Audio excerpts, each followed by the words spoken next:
ওয়ালাইকুম আসসালাম ওরহমতুল্লাহি ওয়াবারাকাতুহু।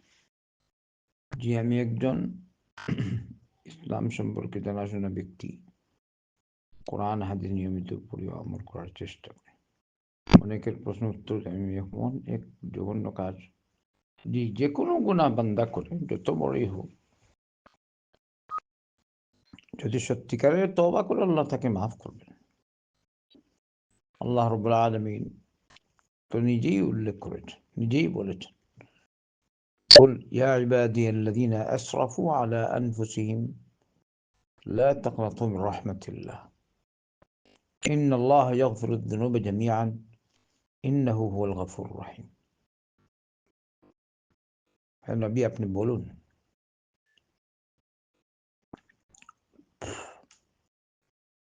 আমার পক্ষ থেকে বলুন যে আমি বলছি, হে আমার ওইসব বান্দাগণ যারা নিজেরা নিজেদের উপর জুলুম করছো, তোমরা আল্লাহর রহমত থেকে নিরাশ হয় না। ইন্নাল্লাহা ইয়াগফিরুয যুনুবা জামিআ, নিশ্চয়ই আল্লাহ সমস্ত গুনাহ ক্ষমাকারী, সমস্ত গুনাহ আল্লাহ মাফ করেন। ইন্নাহু হুয়াল গফুরুর রহিম, নিশ্চয়ই তিনি ক্ষমাসীন এবং দয়াসীন সুবহানাহু ওয়া তাআলা। তো যদি বাস্তবেই তওবা, সত্যিকারের তওবা হয়, গুনাহ মাফ। ইয়া আইয়ুহাল্লাযীনা আমানু তুবু ইলাল্লাহি তাওবাতান নাসুহান আসা রাব্বুকুম আন ইউকাফফিরা আনকুম সাইয়্যাতিকুম ওয়া ইউদখিলাকুম জান্নাতিন তাজরি মিন তাহতিহা আল-আনহার। হে ঈমানদারগণ, তোমরা সত্যিকারের তওবার মাধ্যমে আল্লাহর দিকে রুজু করো, তাহলে আল্লাহ তোমাদের খাতা-খুচি মাফ করবেন, তোমাদেরকে জান্নাত দিবেন। তো সত্য সত্য তওবা হলে যে কোনো গুনাহের সব মাফ। এটা আল্লাহর ওয়াদা। তো তওবার জন্য কয়েকটি শর্ত। প্রথম নম্বর, খালেস নিয়ত করতে হবে। দ্বিতীয় নম্বর, গুনাহ ছেড়ে দিতে হবে।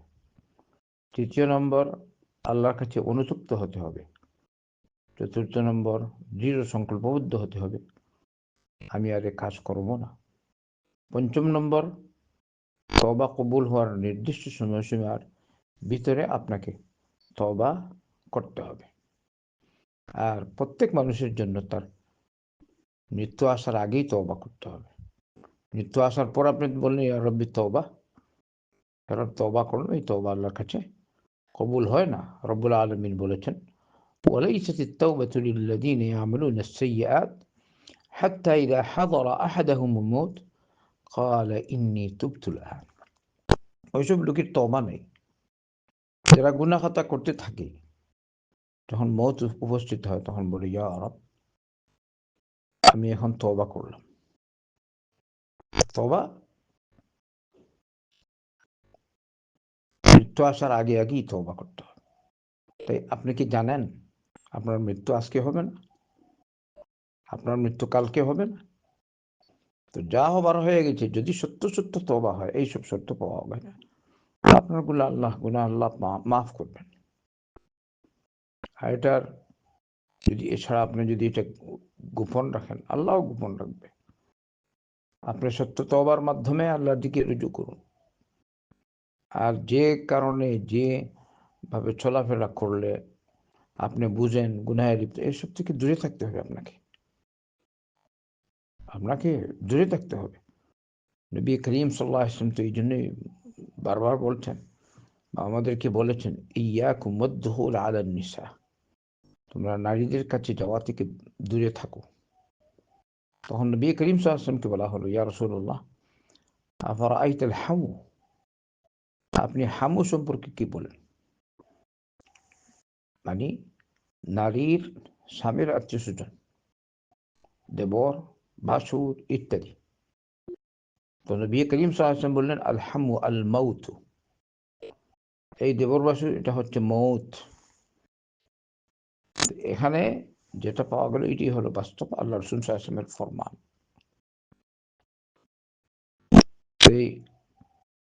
এই যে মানুষ ভাইয়ের বউর সাথে মজাক টুক করে, ঢং তামাশা করে, চাই আলিম হোক চাই জালিম হোক, সবার সাথেই তো শয়তান আছে। সবার সাথেই শয়তান আছে। কীরকম হয় এটা? তাইলে পর্দার বিধানে অবশ্যই ত্রুটি রয়েছে আপনাদের। পর্দার বিধান ঠিক করুন। আপনি ওখানে যেতেই পারবেন না, কাছেই যেতে পারবেন না, দূরে থাকবেন।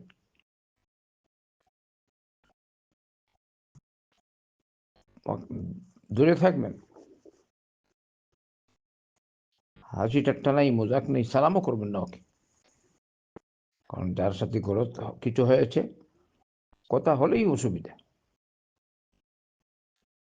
আপনি ভয় করুন। শুধু আপনি বাস একটা কুকাজ হয়ে গেছে, এখন বললেন আমি তওবা করলাম।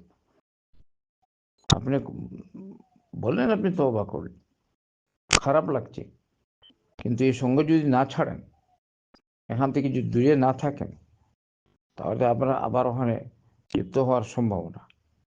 আপনি এখান থেকে সরে অন্যত্র চলে যান, ধারে কাছেই যাবেন না।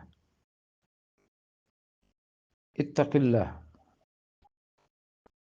হারাম কাজ থেকে বাঁচার জন্য আপনাকে দূরে থাকতে হবে যে কোনোভাবে। আর ওইসব শর্তাবলী যেগুলো বললাম, সেদিকে লক্ষ্য রেখে সত্য সত্য তওবা যদি করেন, ইনশাআল্লাহ আল্লাহ মাফ করবে। আল্লাহ পাক বলেছেন সূরাতুল ইসরা 15 নম্বর আয়াত, 15 নম্বর সূরায়, ওয়ালা তাকরাবুজ জিনা ইন্নাহু কানা ফাহিশা ওয়া সাআ সাবিলা।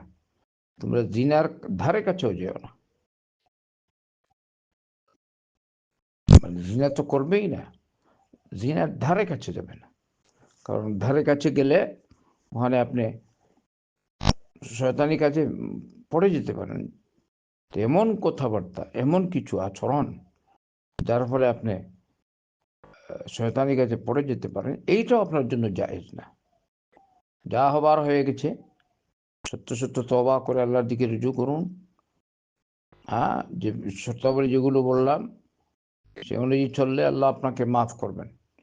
কিন্তু কথা হচ্ছে, ওই যেখানে গেলে মানুষ মনে করে আমি খারাপ কাজে লিপ্ত হব, আমার মধ্যে শয়তানি সেই কুমন্ত্রণা আবার এসে যেতে পারে, এমন অবস্থায় আপনাকে এখান থেকে দূরে থাকা ওয়াজিব। ওয়াজিব, লা তাকরাবুল ফাওয়াহিশ। আল্লাহ হেদায়েত দিন, আমাদের সকলকে আল্লাহ হেদায়েত দিন। আর আপনাকে আল্লাহ সত্যিকারের তওবার মাধ্যমে আল্লাহর দিকে রুজু করার তৌফিক দান করুন। আমাদের সকলের মধ্যেই খাতা কচুরি আছে, যে এরকম জঘন্য অপরাধ যেন না হয় কারো থেকে, এই জন্য সবাই সচেষ্ট থাকি। পর্দার বিধান নিয়ম মতো যেন এবং নিয়মিত যেন পালন করি, কখনো যেন এটা লঙ্ঘন না করি। যারা লঙ্ঘন করে তারাই এইটা চাই অমুক হোক আর চাই অমুক হোক, কারণ শয়তান মজুদ। এ কারণেই পর্দার বিধানের ক্ষেত্রে এত গুরুত্ব দেওয়া হয়েছে। আল্লাহ আমাদেরকে হেফাজত করুন, আল্লাহ হেদায়েত দান করুন, দিনের উপর আমাদেরকে প্রতিষ্ঠিত থাকার তৌফিক দান করুন। আল্লাহুম্মা সাল্লি ওয়া সাল্লিম ওয়া বারিক আলা নবিয়িনা মুহাম্মাদিন ওয়া আলা আলিহি ওয়া সাহবিহি আজমাইন।